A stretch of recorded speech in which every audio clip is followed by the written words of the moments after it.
Under a thunderstorm that could tear steel apart, an $80 million helicopter dies mid-air, and the only man who can save it is the janitor cleaning its landing pad. Once Elias Grant built these machines. Now he just mops the floors beneath them. But tonight, destiny calls him back. Because when the sky falls, only the forgotten can make it rise again. Candle title card appears. The janitor who saved the sky. Under storm clouds, CEO Adelaide Monroe screams over the rotor's dying whine. Her $80 million helicopter shakes mid, landing at top Sterling Tower. Fix this, and I'll pay you $100 million.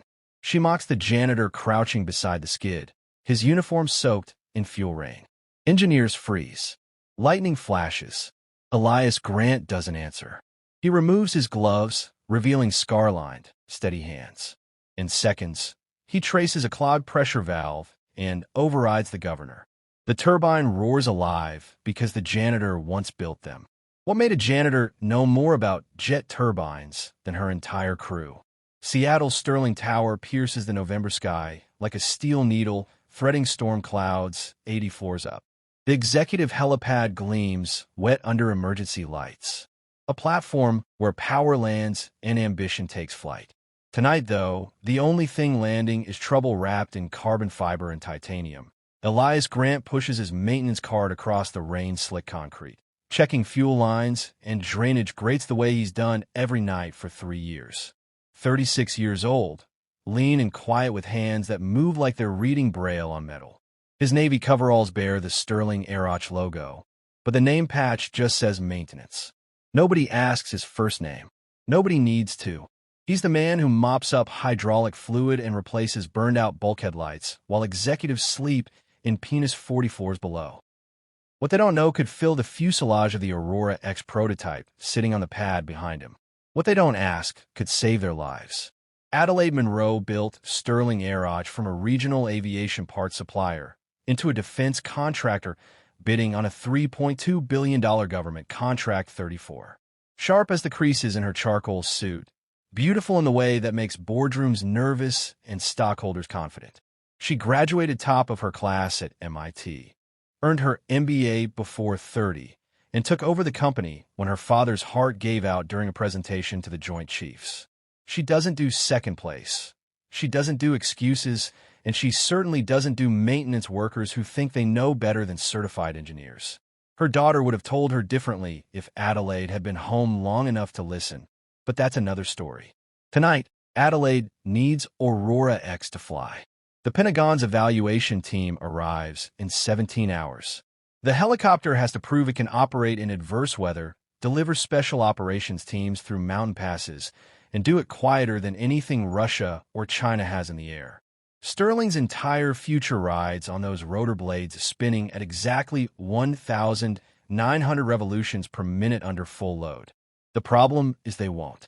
Damon Cross knows this. 40 years old, chief financial officer, tall and thin like a blade in a silver-gray suit that probably cost more than Elias makes in 3 months. His blonde hair sweeps back from a face built for negotiation tables, and his gray eyes calculate risk the way sharks calculate distance.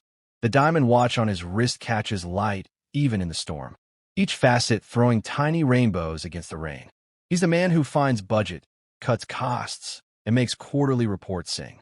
He's also the man who approved firmware modifications to Aurora X's flight computer without telling engineering. The modifications make the helicopter look 17% more fuel efficient on paper. In reality, they mask a flaw in the turbine governor that could rip the rotor assembly apart at altitude.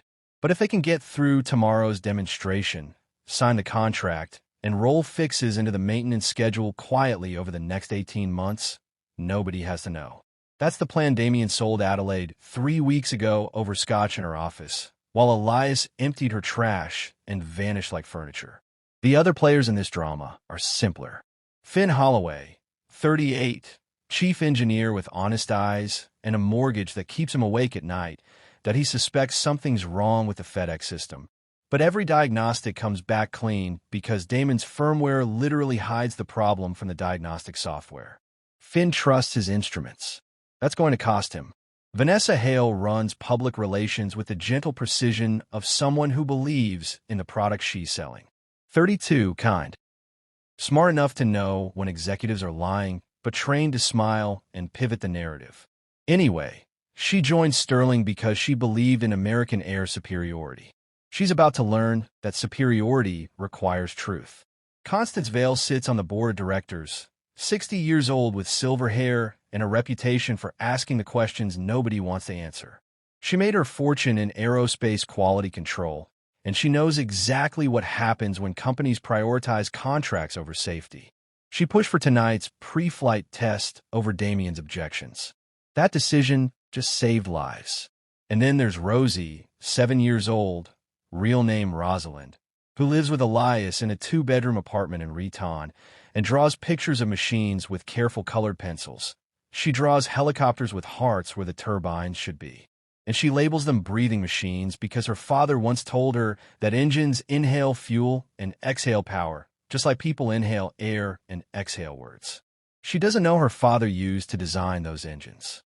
She just knows he's sad sometimes when he thinks she's asleep, staring at an old wooden box he keeps in the closet but never opens.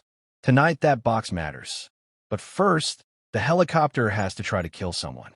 The rain hammers Sterling Tower's helipad like thousands of tiny fists demanding entry. Adelaide stands beside Aurora X tablet, glowing in her hands while Damien and Finn argue beside the open engine cowling. Elias maintains his distance, checking tied-down anchors that don't need checking, listening to everything. Oil pressure is nominal, Finn says, tapping his own tablet. FedEx shows green across the board. Governor response curve is textbook. Then why did it surge during spool-up? Adelaide's voice cuts through the rotor wash like a scalpel. I felt the vibration. Don't tell me instruments when I have a spine. Damien steps closer. Diamond watch flashing. The Pentagon isn't coming to fly a perfectly calm day. Adelaide, they want to see performance in conditions. This is conditions. We light it up. We hover for 60 seconds. We prove the point. We're done. If Finn says, Finn's instruments say it's ready. Damien's smile is titanium-coated in charm. We've invested 4 years and $200 million in this airframe. Tomorrow decides if Sterling survives or if we're liquidating assets by Christmas. You want to explain to 3,000 employees why we can lead the demo because of a bumpy start? Adelaide looks at the helicopter. Then at Seattle spreading below them. 40 million lights blurred by rain. Each one a person who doesn't know their future depends on rower blades and political theater. She's thought about those people every day since her father died. She's built Sterling for them. She sacrificed time with her own daughter for them. 60 seconds, she says. Hover only. No forward flight. Agreed. Damien's already moving toward the cabin. I'll co-pilot. Finn monitors from ground. That's when Elias hears it. The turbine's not singing, it's stuttering. 19 cycles per second. A frequency so low most people feel it in their chest before they hear it. It's the sound of a bypass valve running backward, feeding pressure away from the governor instead of toward it. It's the sound of an engine about to grenade itself and everyone inside a 50-foot radius. He abandons his cart and walks directly toward the helicopter. The security guard steps in front of him. Pads closed. Maintenance. The engine's wrong. Engineers already checked it. The engine's wrong. Elias tries to move past. The guard's hand goes to his radio. I need Adelaide's voice cracks like a whip. What's your problem? She's staring at Elias. The way people stare at furniture that suddenly spoke. Her expression mixes irritation, disbelief, and something sharper. Of the dawning realization that a man in coveralls just interrupted billion-dollar decisions. Elias meets her eyes. The turbine's running a 19 Hz resonance cycle. Your bypass valve is installed backward. If you spool to full power, the governor will lose hydraulic authority and the rotor assembly will overspeed. Silence. Except for rain and wind. Adelaide's laugh is sharp that you're a janitor. Yes. And you're telling me my $50 million aircraft has a valve installed backward? Yes. Do you have any idea how many engineers designed, built, and certified this helicopter? 247, Elias says quietly. I used to be one of them. The rain feels colder suddenly. You worked for Sterling Falcon Industries 12 years ago. Falcon X Rotor Division. Damien moves closer and Elias sees recognition flicker in those gray eyes. The CFO knows exactly who Elias used to be. The question is whether Adelaide does. She doesn't. Falcon went bankrupt. Something about a crash. Fuel system failure. Elias says prototype test flight. 3 people died. And you were chief engineer. Elias's voice is steady, but his hands aren't. They're clenched at his sides, scarred knuckles white. I was blamed. Investigation found I'd approved modifications that circumvented safety protocols. I was blacklisted. Charges were considered but never filed. I disappeared. So, you became a janitor. I became someone who couldn't hurt anyone else. Adelaide stares at him for 5 long seconds. Then she turns to Damien. Is he right about the valve? Damien's smile doesn't reach his eyes. We should ask Finn to verify. I'm asking you. The CFO adjusts his cufflinks. Buying time. Pre-flight checks were thorough. That's not an answer. Adelaide. Damien's voice drops to intimate register. The tone he uses when they're alone in her office making decisions that move markets. This man was discredited. He has every reason to sabotage us. Don't let Adelaide holds up one hand. Then she turns to Elias and says the words that will change everything. Fix this, and I'll pay you $100 million. Her smile is sharp as broken glass. But if you're wrong, if you're wasting my time, I'll have you arrested for trespassing, sabotage, and anything else my lawyers can imagine. Do we understand each other? Elias nods that I'll need tools and someone to shut down fuel flow. Finn, you heard him. Make it happen. Adelaide, Damien starts. If he's wrong, it costs us 10 minutes. If he's right, it saves us from turning into tomorrow's headline. She looks at Elias again. Work fast. Elias moves before anyone can change their mind.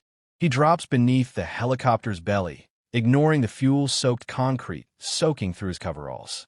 Finn hands him a panel tool and a flashlight.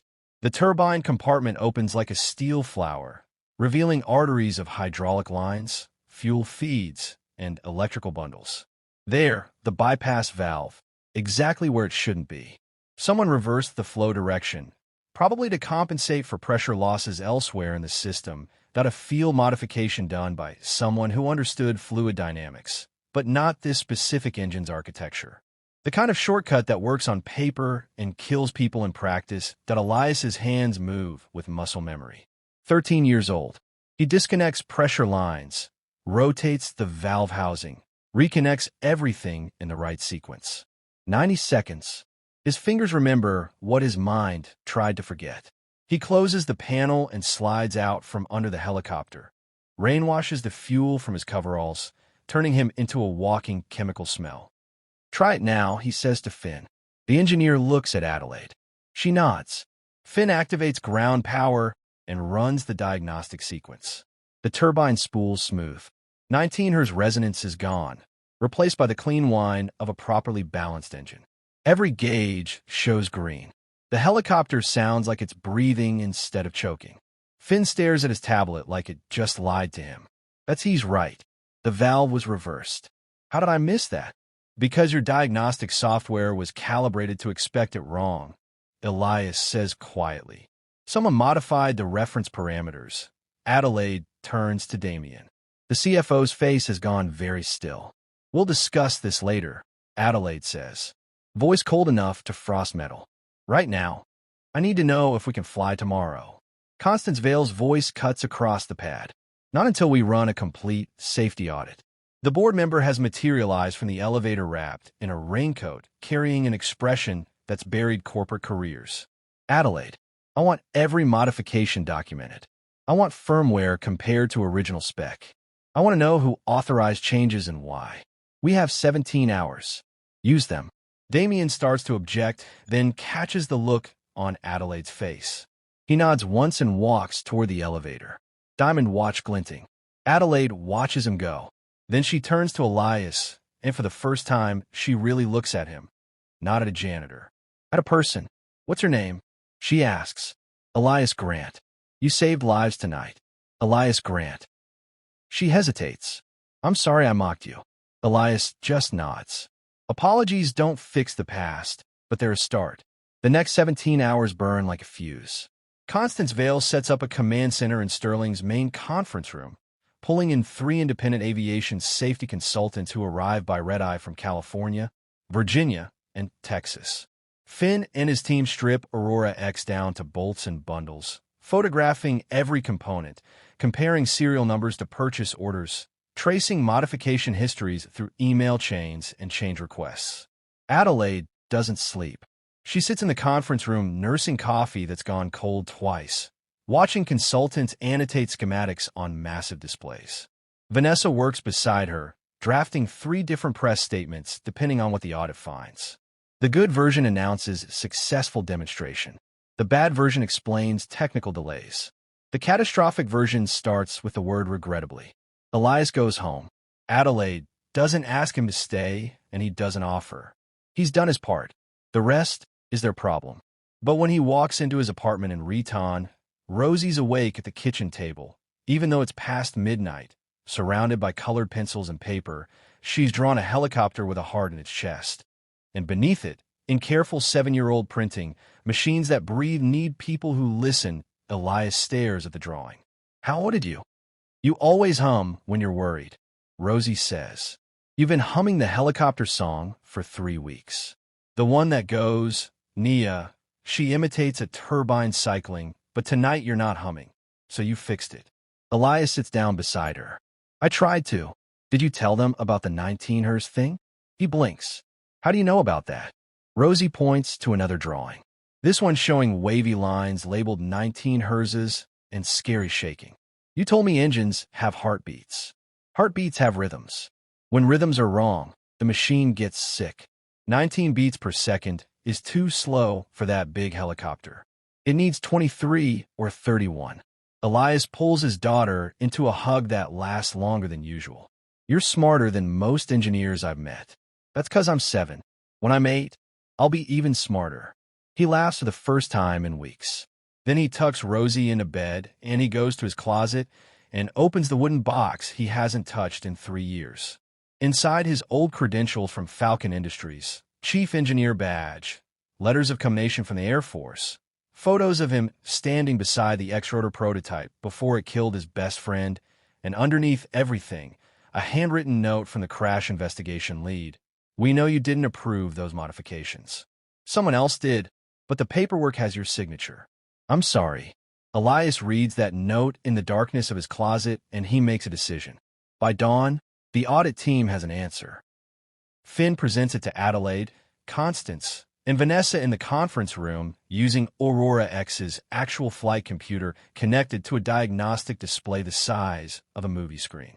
Elias stands in the back corner, invited by Adelaide, but feeling like an intruder at his own vindication.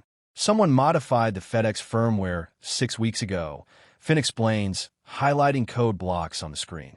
The modifications created a virtual sensor layer that reports false data to diagnostics. When you run standard checks, everything looks perfect because the software is lying to itself. Why? Adelaide's voice is very quiet to hide efficiency losses. Finn zooms in on performance curves. Aurora X was underperforming on fuel consumption by 11%.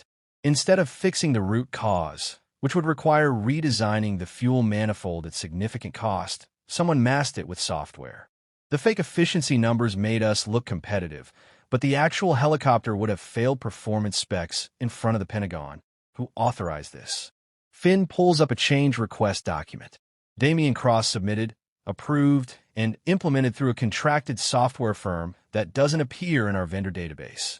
Silence outside the conference room windows.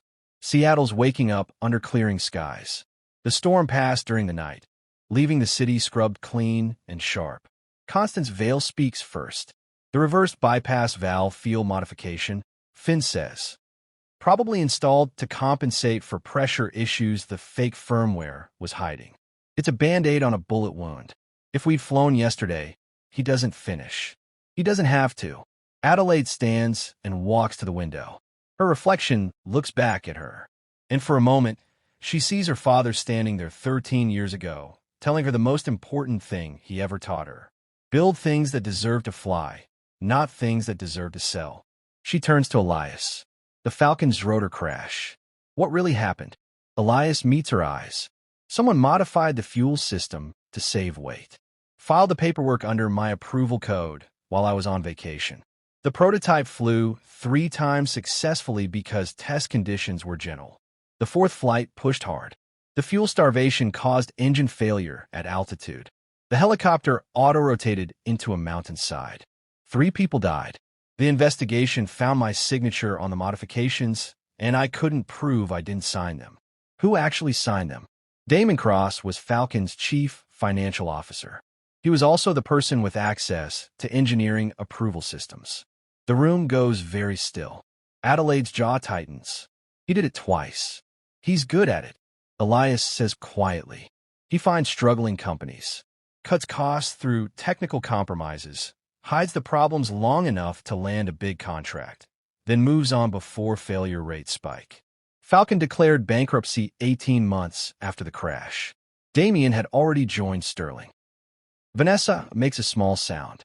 Oh God. Constance pulls out her phone. I'm calling the FAA and the FBI. Wait.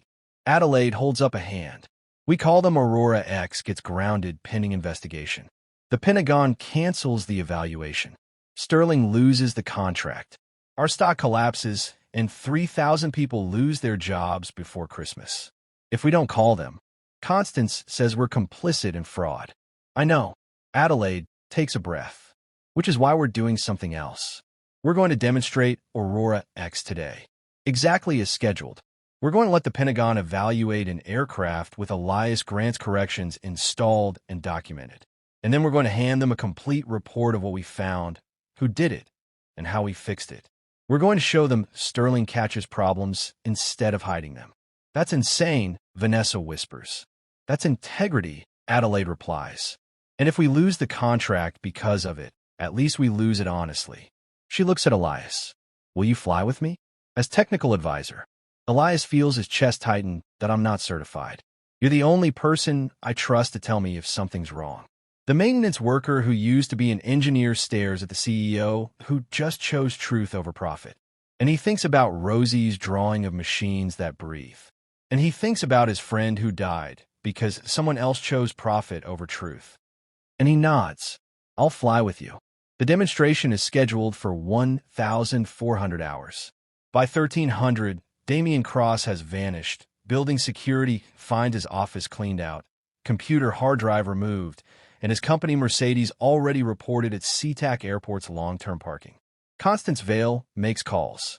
The FBI opens an investigation. Warrants are drafted, but first, the helicopter has to fly. At 13:45, the Pentagon evaluation team arrives. 3 colonels, 2 civilian analysts, and enough clearance badges to start a small classified war.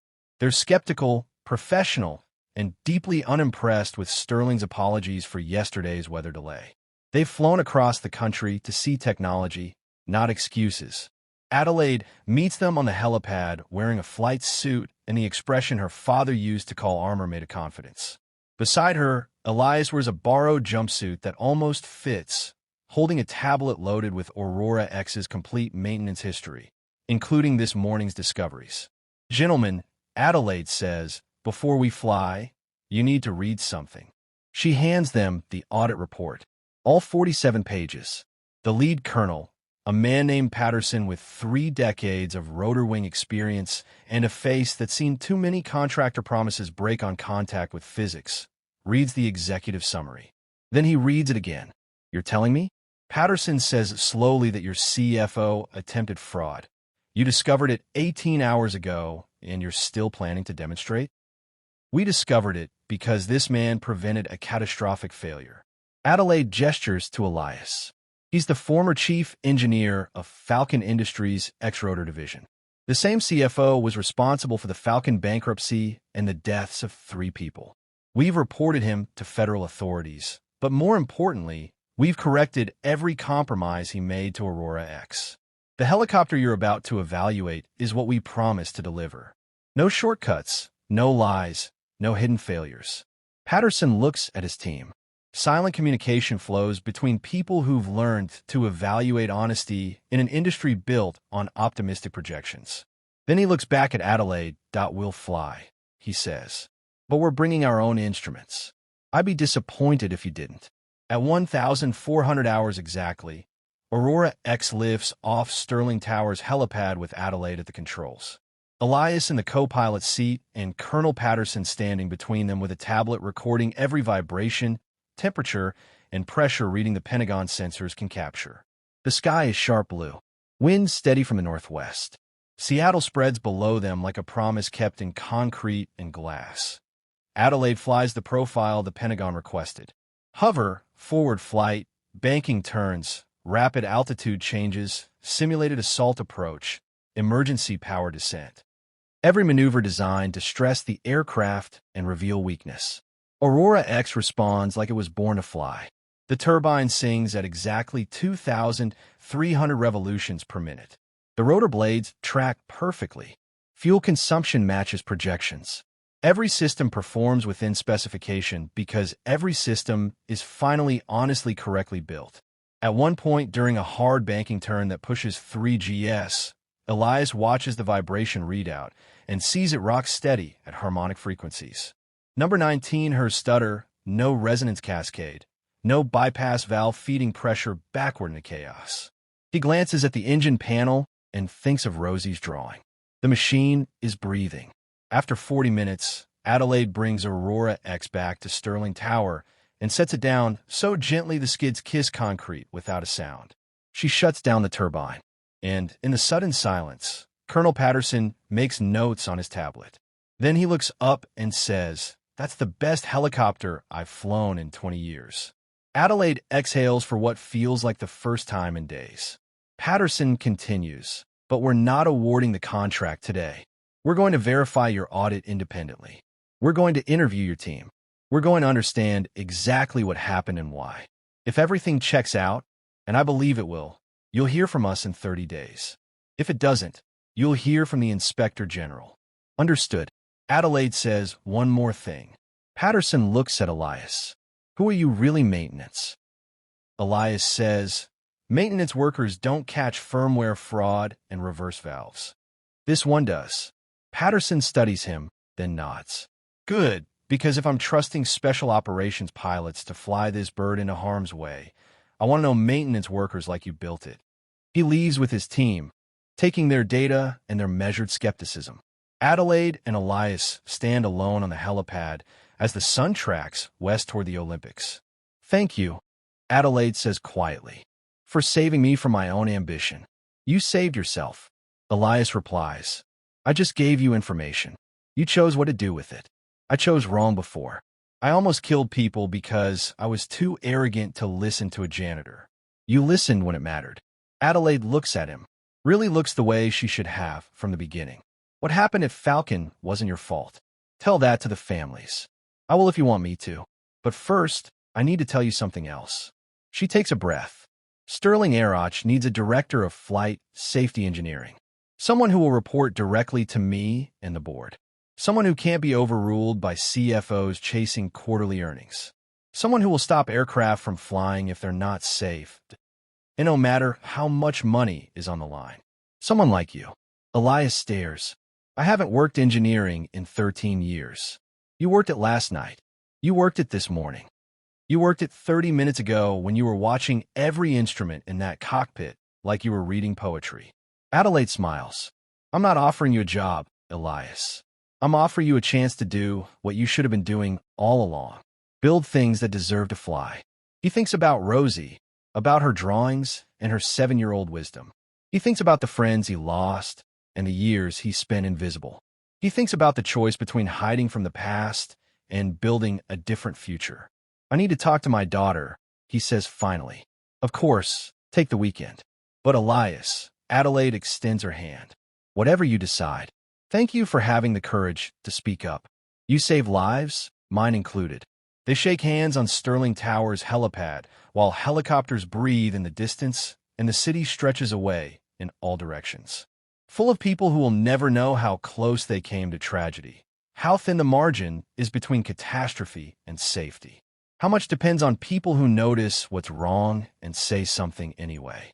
3 weeks later, Damon Cross is arrested trying to board a flight to Singapore. The FBI finds evidence connecting him to technical fraud at 5 different aerospace companies over 15 years.